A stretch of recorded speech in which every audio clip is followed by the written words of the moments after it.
Happy Monday, everybody. We have a great strategy that I'm going to present to you in the video today. And then on our Wednesday call, I want to take some time to kind of discuss and strategize live about it. So I'm going to introduce the concept today, and then we're going to be talking about it on Wednesday. But before I get into that, this weekend, which was unbelievably hot, especially for our agents over in the Seattle area, crazy hot for them, and they're just not even used to it at all. But this weekend, I watched a movie, Rocky Balboa, not a brand new movie by any means. Yes, I am a Rocky fan.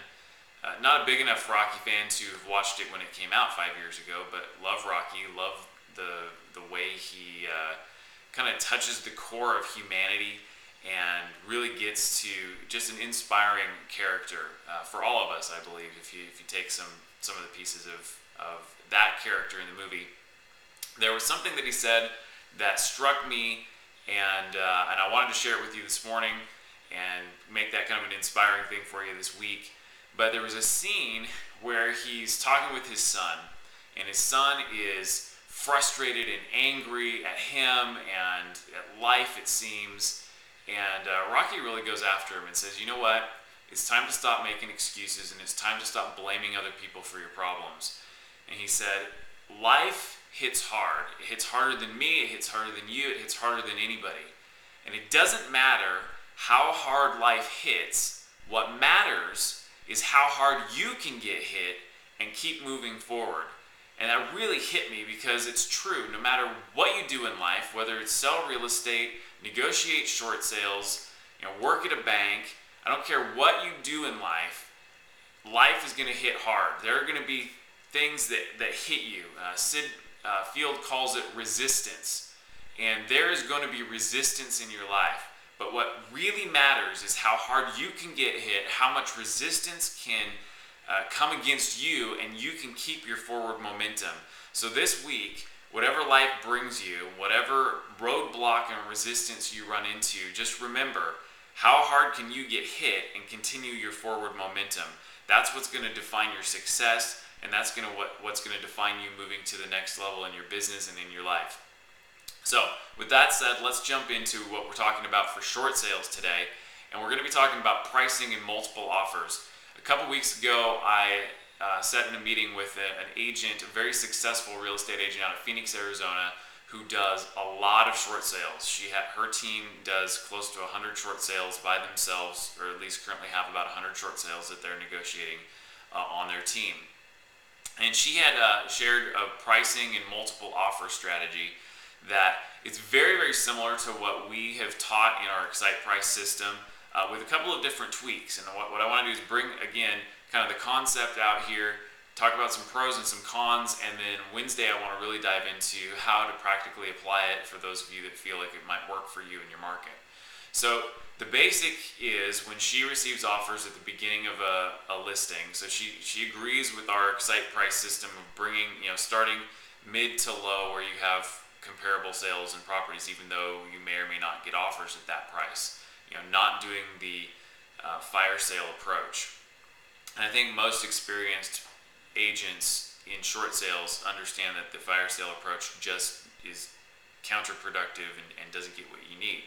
So at the point she starts to receive offers, and keep in mind, in her market, she does not have to place her property contingent or pending when she gets an offer, or there's ways that she structures that offer to not have to do that. When she gets an offer, even if it's a really low offer, she processes it and begins to submit it to the bank to get things started. So very similar to our accelerator offer. Basically, it is her accelerator offer. It begins moving things forward, even if it's really a low offer. What she does not do is she does not counter anyone at the very beginning of the process. Ultimately, she doesn't know if buyers are even going to be around by the time it closes, which again is a concept that you need to capture and grasp as a short sale real estate agent, is that just because you have an offer number one or an offer number two, don't count on those being around when you close. You need to continue to stack your offers in your pipeline. So she doesn't counter anybody. She just lets everybody's offer come in as it is and begins the process, moving things forward.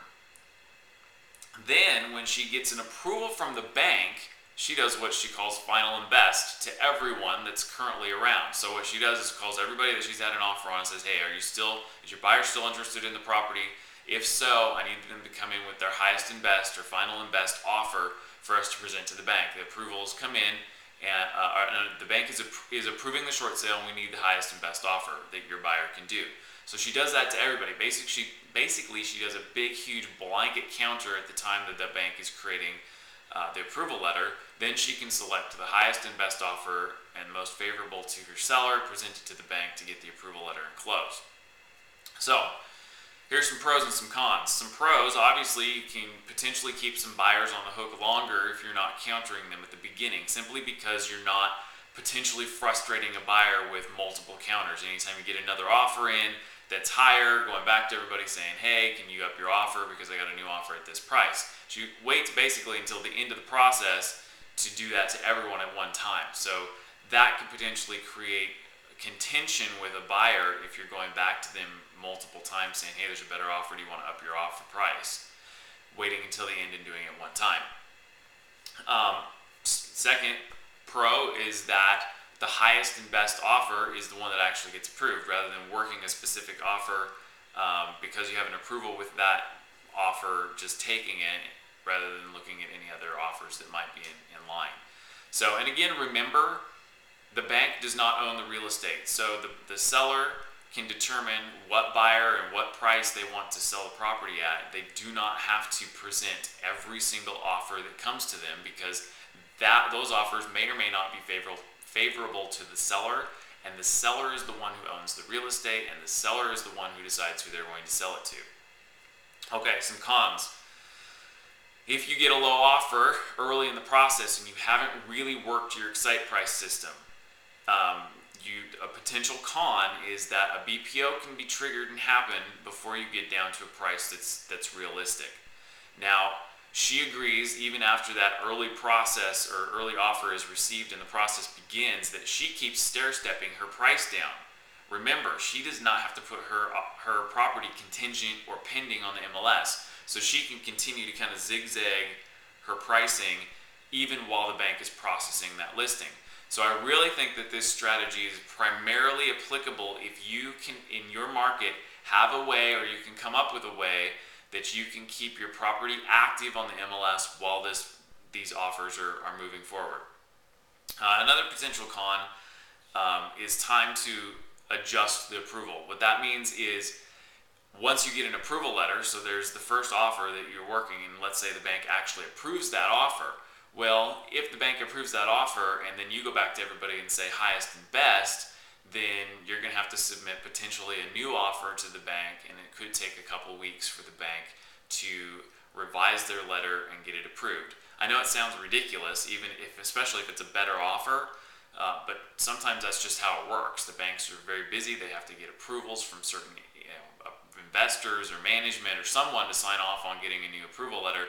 So some of the bigger banks, countrywide for example, can take a couple weeks for that approval letter to get signed around. So those are some things to think about when looking into this strategy.